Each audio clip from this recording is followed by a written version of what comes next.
Well, you guys, Rachel Maddow believes that Trump, if he's elected, is going to start rounding up people on the left and putting them in concentration camps.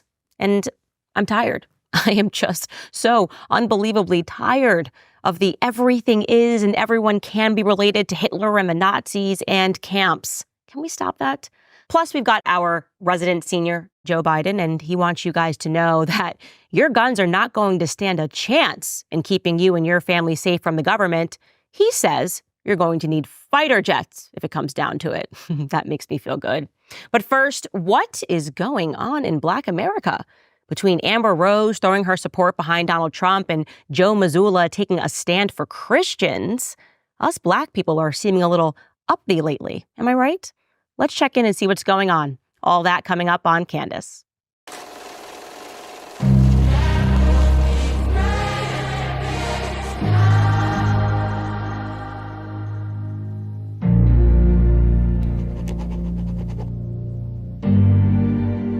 All right, so you guys know that I live chat the show. Yes, that is actually me live chatting on YouTube. And yesterday, somebody asked me if I believed in the hip hop to prison pipeline. You know, the idea that hip hop music is inspiring Black youth and in all the wrong ways, and then they're ending up in prison. And I answered back very briefly, I actually believe in the prison to hip hop pipeline. Now, the reason for that is because there is absolutely no question in my mind that the CIA is and has always been running Hollywood. And that book that I showed you yesterday, Chaos, just further substantiated that point for me, especially given that the Manson murders, which took place in 1969, intimately involved and were inspired by the CIA, if you believe anything that you read in that book. What I learned in that book is that Charles Manson was a person who spent the majority of his life in federal prison. And at some point while he was in federal prison, the government turned him into an asset. They then released him, kept him safe as he repeatedly violated the terms of his probation, and they provided him with what seems like an endless supply of LSD and taught him how to brainwash people. And boy, did that work. To be clear, his cult was a hippie commune that was known as the Family, were regularly dosed with LSD and other drugs until they obeyed his every order. Thinking about that, they just sort of reset their minds. So much so that on the first day of the Manson trial, Manson carved an X onto his forehead. So when he showed up for the trial, the wound was still fresh and it was bleeding. And on the very next day, 3 of his female cult followers who were similarly being tried for murder showed up with the same X carved onto their foreheads. And they also shaved their heads like he shaved his head. And these young women were holding hands and they were skipping throughout the courthouse, singing nursery rhymes that Charles Manson had written for them. Manson himself testified, quote, "When you take LSD enough times, you reach a stage of no thought." Psychiatrists similarly testified throughout that trial that the human mind, you can program it. And you can create a school for crime. You can instill philosophies inside of the human mind. And of course, that became known as a project known as MK Ultra, a CIA becoming obsessed with controlling our minds. Now let's cut to the Diddy lawsuit of today. Now, we shouldn't forget that before there ever was a Diddy lawsuit, or at least maybe before that lawsuit was even being prepared, Ye, the artist formerly known as Kanye West, notoriously accused Diddy of being a Fed. And I want to show you that clip. Pardon all of the beeps. There are a lot of cuss words in it. Take a listen. But as far as Meek Mills, Puff Daddy, whoever, none of these all you fake hard you. Hold on. Okay. All you fake hard you. You know what I'm saying? I don't give a because you can't shoot nobody anyway. And the reason why you got talk is because you did a deal, you Fed. You know what I'm saying? That's why you gotta come at me, because part of the deal for you to be a do all that and get out of jail is that you promise that you're gonna go pull my co-car. So y'all shut the up about me. Now let me say it calm. You shut the up about Michael. So let me slow down there what he's saying so you can understand it. He is alleging that Diddy is a Fed. And the reason why Diddy, or how he became a Fed, was that at some point he was in prison and he did a deal in which, in order for him to be let out, he had to pull the coattails of other artists, help them control other artists within Hollywood. And of course, at that time, when Ye was speaking, that was when all the fire was going on in 2022. He was being labeled an anti-Semite. He was being canceled. Adidas dropped him. Gap dropped him. People didn't actually think about what he was saying there. It was just dismissed until, of course, Cassie began speaking out. That's Diddy's former girlfriend. And it sounded like Diddy was involved in a lot of darkness. And then you had suddenly this producer dropping a lawsuit and saying, yeah, people at the LAPD clean up for Diddy when he allegedly is murdering people. It's just he's allowed to do these sorts of things. Here is my conclusion after having read that book and just paying attention to what is happening, and my very, very real belief that Hollywood is completely being used as a form of psychological entrapment, as a form of mass psychological brainwashing. I believe the media is a form of black magic, that people actually sat down, experts, and they experimented to see how people would react to certain things, right? That they can create a celebrity virtually overnight, make people want to be like that celebrity, that they can induce people to love someone instantly or to hate somebody instantly. I'm someone that they induce people to hate immediately before they ever even heard what I had to say. They understand that headlines work. So if you say something enough times, people will believe it to be true. If you ask the majority of people right now about Michael Jackson in America, they probably still believe that he's a pedophile, even though he beat all the charges. And if you watch some documentaries, you will begin to ask yourself some serious questions about why they began attacking Michael Jackson at the moment that he was fighting to take down Sony, and why the people that he was fighting suddenly inherited his entire estate. So a lot of questions we should be asking ourselves. Have we all fallen victim to black magic? Absolutely. I've long suspected and have said publicly that the music that I'm hearing today that is being described as black culture, black music, it's not black music. I grew up listening to my granddad's music. This is not what the Temptations were singing about. In the 60s, they were singing about love and families being together. Now, all of a sudden, the music is so dark, it is so demonic, that it has led me to believe that Hollywood is, in fact, being controlled by some sort of a demonic cult with an intention to corrupt our souls. And in particular, there definitely seems to be some sort of a deranged focus on black people, giving us the worst filth. It's all filth, but it's almost like the worst filth that you can corrupt a soul with is reserved for black people. I don't know why. I don't know why that is. Maybe it's because we are particularly ornery. One way or the other, we do seem to be quite stubborn. If we stumble upon something, we believe it to be true, we dig our heels in. Me, obviously, rather notoriously now, I dig my heels in. And I'm not the only one. Joe Mazzulla, I don't know if you've been following him. If you're not a sports person, he is the coach of the Celtics. Very young, by the way. He's 35 years young. And he does not seem to be bucking to media black magic. Take a listen to what he said when reporters tried to race bait him. Hey, Joe, Vince Goodwill, Yahoo Sports. For the first time since 1975, this is the NBA Finals where you have two black head coaches. Given the plight sometimes of black head coaches in the NBA, do you think this is a significant moment? Do you take pride in this? How do you view this, or do you not see it at all? I wonder how many of those have been Christian coaches. Oof. I enjoyed the silence there. Whoa, we didn't expect you to just throw some Christian topic at us right there. I don't know how many of them have been Christian. What's he really saying there? He's saying that he understands that we are fighting something that is dark, that it is something that is impacting people's spirits. And so therefore the solution, of course, is going to be something that is holy, that can impact the spirit. By the way, that's not the first time that he's done that. Take a listen to what he said when asked about the royal family. Did you get a chance to meet with the royal family? And if not, how was it like having them there in the building? Jesus, Mary, and Joseph? The Prince and Princess of Wales. Oh, no, I did not. I'm only familiar with one royal family. I don't know too much about that one.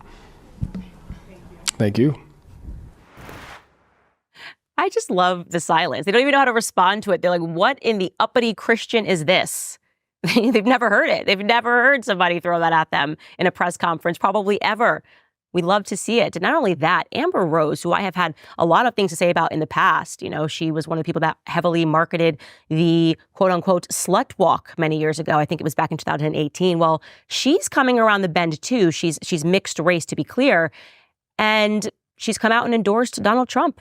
And of course, the demonic media has hunted her down, followed her, and said, how could you? How could you do that, Amber Rose? You are a woman. Here's what Amber Rose has to say. A lot of people were shocked with your, endorsement of Donald Trump. I mean, you're all about women's rights issues. I mean, what was the reason for the big change? Is Donald Trump not for women's rights issues? I mean, I guess a lot of people were He's asking. trying to make America great again. That's for women too, right? That's true. Okay, there you go. A lot of celebrities are kind of like voting for Trump now. I mean, why do you think people are kind of like changing their way of like? I think we just did our research and we're just, we're not brainwashed anymore by the left. I can say that about myself. All these years I've been brainwashed and I'm not anymore. Do you think Donald Trump would approve of the slut walk? That's no longer. I haven't did the slut walk since 2018. So I think that I could do something better for women than a slut walk.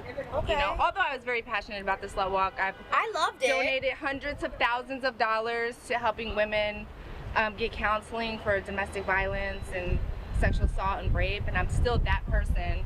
I just don't think I need a slut walk for that. Whoop, whoop. I am loving this. And you can see the little bit of media black magic where she says something that makes perfect sense. I'm no longer brainwashed, particularly brainwashed. Again, when you read that book, Chaos, you're going to understand the obsession that the government had with being able to brainwash the masses. So when they hear her say she's no longer brainwashed, they then try to give her like a trigger word. They're like, oh, well, what about the slut walk? You're a woman. Remember you did that thing when we were mass brainwashing women to rinse themselves of their own value, their own inherent value by behaving in a way that disrespects themselves. Yeah, Amber Rose wasn't falling for that either. She said, yeah, I moved on. I moved on from that. And I think that there's more that I have to offer. In conclusion, guys, what I want to say is I think it's time for all of us to wake up from the mass brainwashing. It's time for all of us to wake up from the mass psychosis and to play our role and to not allow them to shame us by reminding us of who we were when we were operating under their system. This means Black people and white people, we have to stop warring with each other, okay? It's not about Black versus white. And I hope Amber Rose goes a little further and realizes that it's also not about left versus right. It is angels versus demons, darkness versus light. And that's all I'm going to say on that topic. All right, guys, now it's time to get into some stories. But before we get into those stories, you know what I'm going to say? Subscribe to us on YouTube, also Spotify, Apple, wherever it is that you listen. We are back on the race here on YouTube to 2 million subscribers before we discontinue this particular Candace Cup. I'm so excited, you guys. Let's jump right into some stories.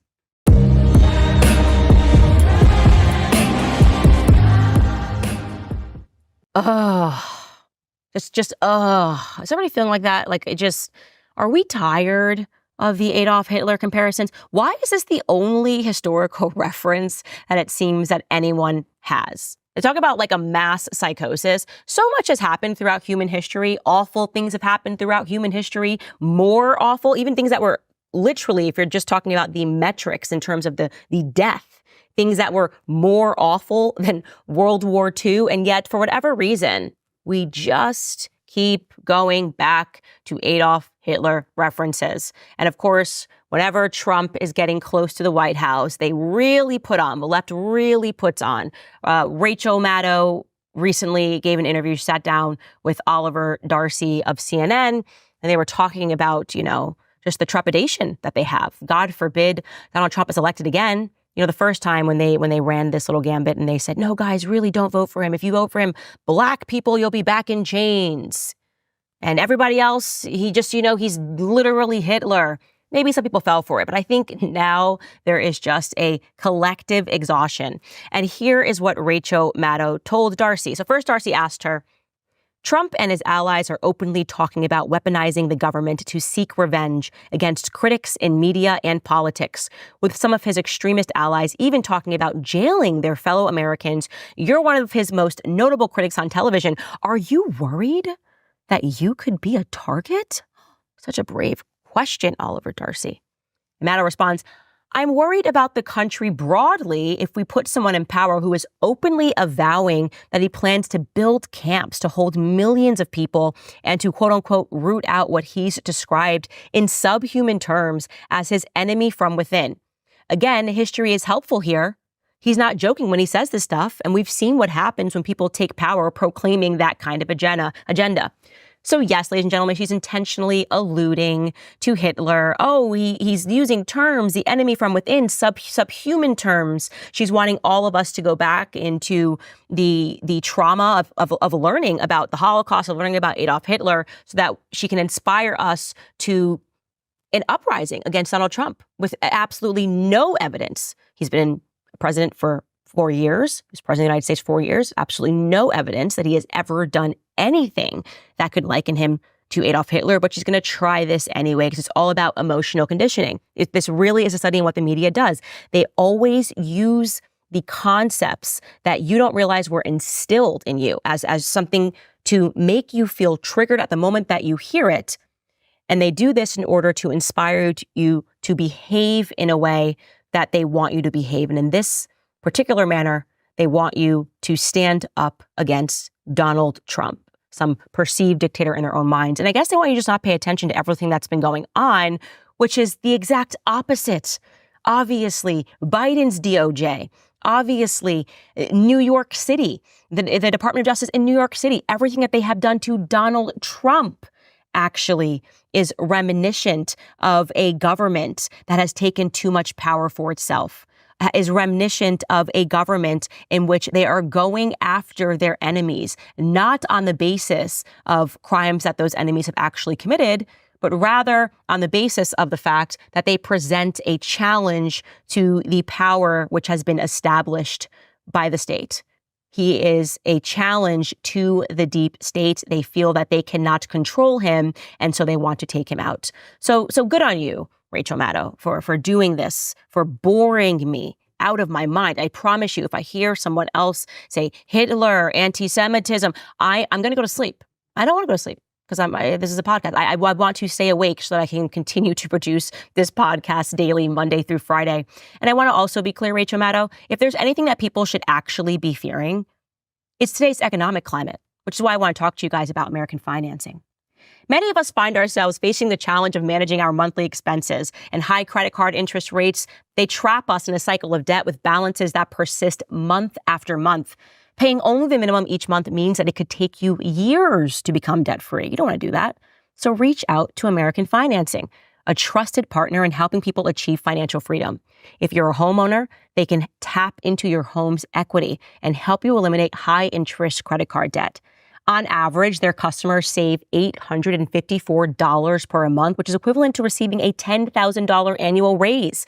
The process is extremely straightforward and it's quick. You could close your loan in as little as 10 days, and by acting today, you might not have to pay your next mortgage payment. It costs nothing to see how much you can save. This opportunity to regain control of your finances is too significant for you to ignore. So please call 800-795-1210. That's 800-795-1210, or visit americanfinancing.net/Owens. They are an amazing American company. And speaking of America, well, it is allegedly being led by Joe Biden. Definitely not. He is slurring, sleeping, doing all sorts of things, pooping at various times, and we don't know what to do. But I will tell you, he had a moment of clarity and a moment of honesty. So Biden was giving a mumble. Some people call these speeches, but I think we know that these are, in fact, mumbles. He was delivering the headline mumble at Everytown for Gun Safety's annual training conference, Gun Sense University, that was in Washington, D.C. And what the group does is that they bring together these volunteers and survivors of gun violence from across the country to share the best practices, participate in training sessions about effective organizing, and prepare for the crucial work ahead. And I'm going to guess that if Biden was there, the crucial work ahead is that they want to convince Americans to give up their guns. And so he made a compelling argument for exactly why you should give up your guns. And this is what he said, guys. I'm just going to let the clip play. Take a listen. By the way, if they want to think to take on government, if we get out of line, which they're talking again about, well, guess what? They need F-15s. They don't need a rifle. I'm sorry, what? Did the president just say what I think he said? Is he like, ha ha, your guns aren't going to be any good if you think you're going to take on the government? People actually laugh at that in the audience? Were they all members of the government? Did they laugh at the idea that you're going to need instead an F-15, a fighter jet, if you think you're going to take us on?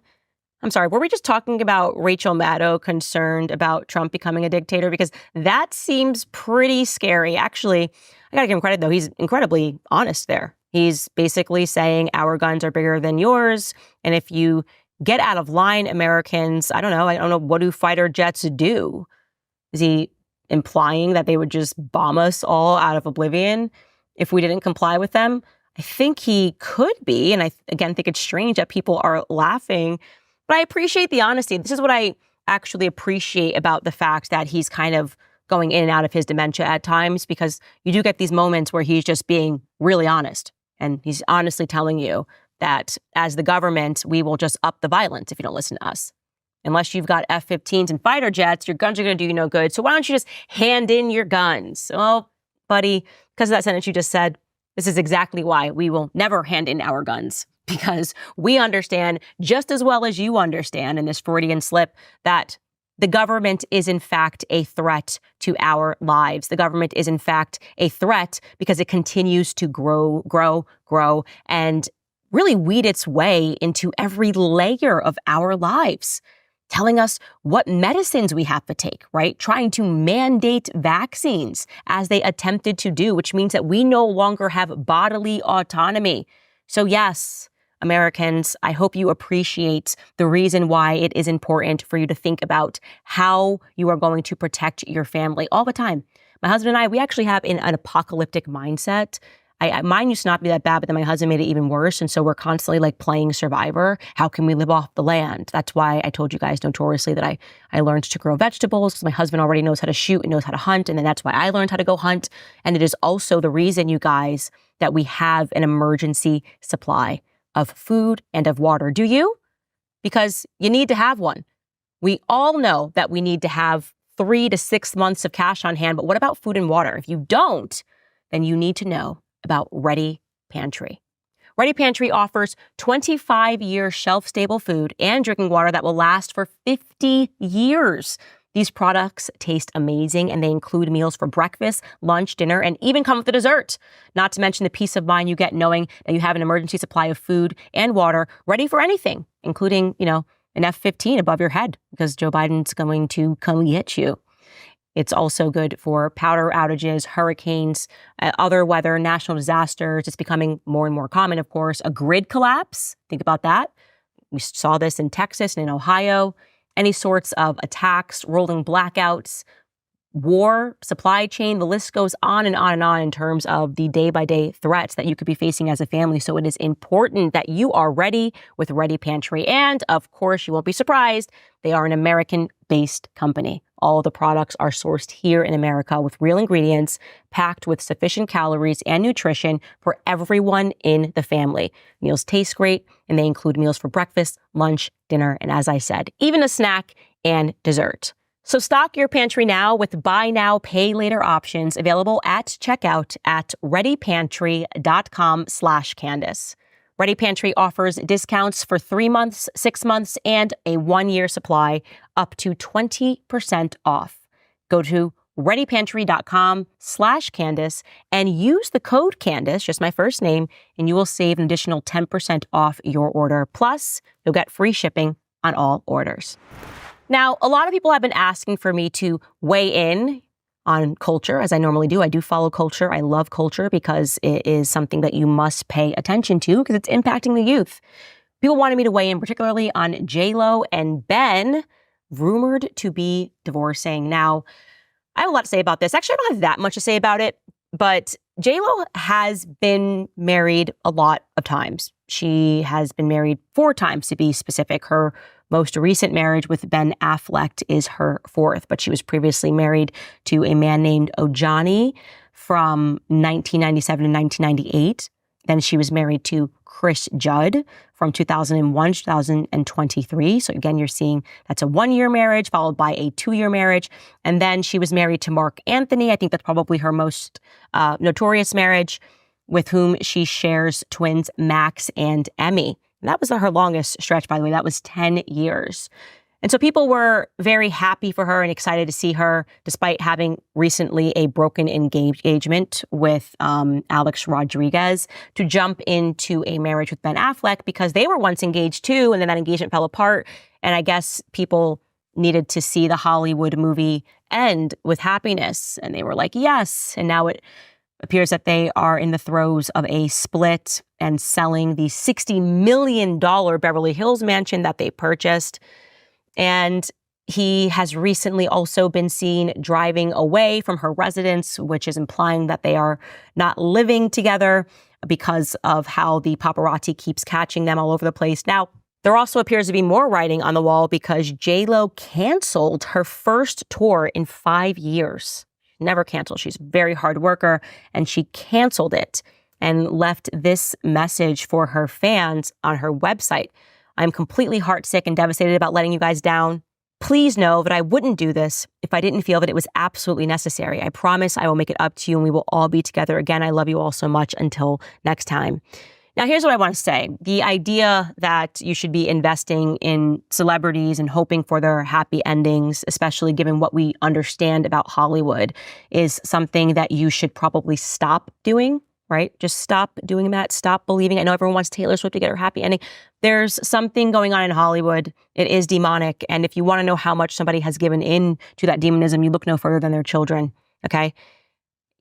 J.Lo and Ben, both of their children, they are both raising 2 children that are trans or not non-binary, I suppose. I don't know what it is, but it's something that they've been proud of, right? And as soon as I saw J.Lo talking about that, I knew that she was a person who had been so removed from reality that she's no longer a person that is sound and a person that is whole and a person that does not live within the realms of reality. And I'm describing J.Lo here, is probably not going to be well suited to join a union with somebody who is similarly facing his own struggles. You know, I think Ben Affleck, and just definitely within his last marriage, which I think he should have stayed with Jennifer Garner, was open about the fact that he has been struggling with alcoholism. And this is something that is a demon, and it's a demon that people can get over. I've seen probably that demon be removed from people's life the most when they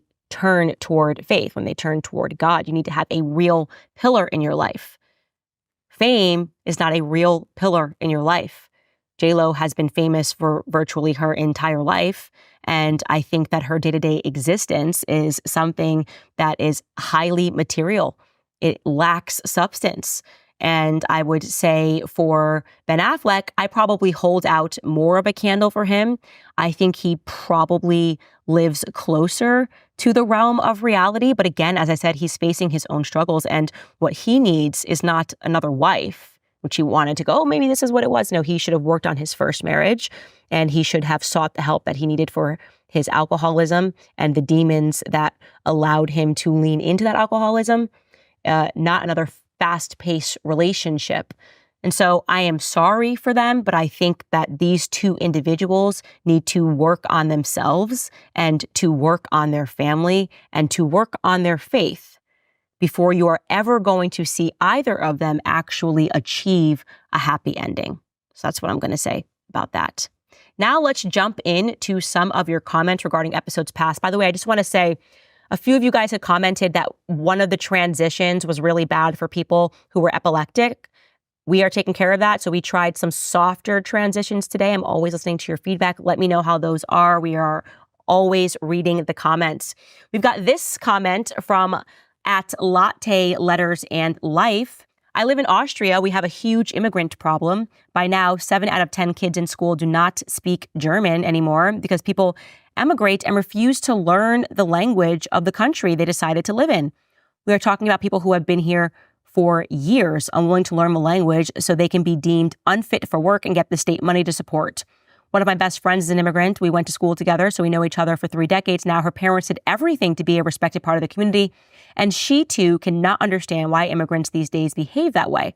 But whenever someone in Austria says that we have an immigrant problem, we are labeled as Nazis. Oh, there we go. Drink every time there's a comparison to Nazis, guys.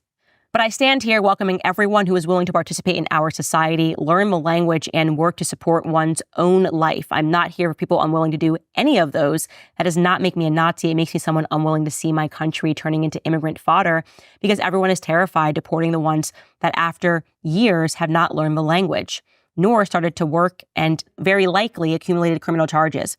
I worked in law. I helped many great people to immigrate, but I also saw how terribly criminal people made it possible to stay in my country by claiming racism and anti-Semitism toward them. Well, it looks like what's happening in Austria is what is happening in America and is happening worldwide. Listen, there is evil that is pushing this. They are trying to pretend that what they're aspiring to is multiculturalism, and actually it's the exact opposite. They want to collapse your culture. They want you to have no sense of identity. They are trying to sell to people in school that having an identity is backwards and wrong and racist, and having a cohesive culture is backwards and wrong and racist, and it's anything but, right? It is anything but, and it is only going to end when people stand up and stop apologizing for having a sense of identity. It is utterly unacceptable that anybody would migrate to another country and say, I'm not going to try to adapt to this culture, but rather what I'm going to do is maintain my own. What that eventually leads to, of course, is you're going to have people that are warring. You're going to sense that tension, because what is not whole is not good. That is the truth. Things that become separated become bad. I learned this just in my Catholic understanding. You know, as I have been studying the Catholic faith and understanding the root word of the devil, and diavolo, it is a term that is used to describe separation. Separation in and of itself becomes an evil, whether you're talking about family, whether you're talking about faith, or whether you are talking about just the culture. It always leads to evil. Next comment is from Andrew. He writes, I was baptized Catholic as a child, became agnostic, atheist, and then went Catholic again. I went through a very dark and horrible time in my life, and then I went to traditional Latin Mass for 2 years. It gave me solace and hope. I love to hear that. I go to the Latin Mass every Sunday. I'm still learning. I'm trying to get my Latin down, but let me tell you something. When I went on that pilgrimage and I walked 65 miles in 3 days, and finally made it and saw the spires of the Chartres Cathedral in France, when the French people were lining up outside, and everyone, the French, the Americans, the Germans, everyone from all over the world, the Australians, the Spanish, were all chanting the Latin prayer. We're all chanting the Hail Mary in Latin. Chills. Now you understand why they don't want people going to the Latin Mass, because that is unity. That is one, that is holy, that is apostolic, and it is the reason why they seek to divide that. So congratulations to you. Last comment we have here from Vicarious. She writes, I'm overweight and it's pretty awful. I've been trying to work out daily and control what I eat. I believe I can get better. Seeing people fatter than me held up as icons is truly disturbing. It just enables complacency when we should be striving for greatness. It is a shame for a man to grow old without seeing the beauty and strength of which his body is capable. That last sentence there is a quote that you have inserted, and yes, you are correct. Listen, right there, your mentality is correct. So you are going to be way better off than most people. Recognizing that you have a problem, as they say, is the first step. Wanting to get better is the second step, right? Being able to talk about it. And you can do it, by the way. I want you to know you absolutely can do it. It is you against your own mentality. As I said yesterday, start with a step challenge. Just do something very gentle and say, okay, I'm doing 7K steps. Now can I do 12K? Can I do 15K? Can I do 20K? And work it up every day. And then say, okay, now that I'm doing the steps, maybe what I'll do is I'll cut out carbs and I'll just eat paleo. I love paleo eating. I try to stick to that as much as I can. And you're going to see a difference. As I said, the first step is just your mentality, and you are already there. And so I'm wishing you luck on your journey. And to everyone else who's watching this, and none of us are perfect. We all get things wrong sometime. We all fall off the figurative horse. We just want to make sure that we get back on. All right, ladies and gentlemen, I don't know how we get through these 30 minutes so fast. Again, what I am saying to you all is that is, in fact, me in the live chat. I love the live chat gang. It gets me so excited as we hit those numbers every single day. Reminding you guys, if you want to support the show, you can head to locals.com and you become a monthly subscriber. Yes, we are independent, and I'm so happy to be independent because we said so much in this episode that if I wasn't independent, I would probably get fired again. Also, you guys know you can support by heading to clubcandace.com and find us and follow us on Spotify, on Apple, and of course, hitting the subscribe button on this YouTube channel. Love you guys. We'll see you tomorrow.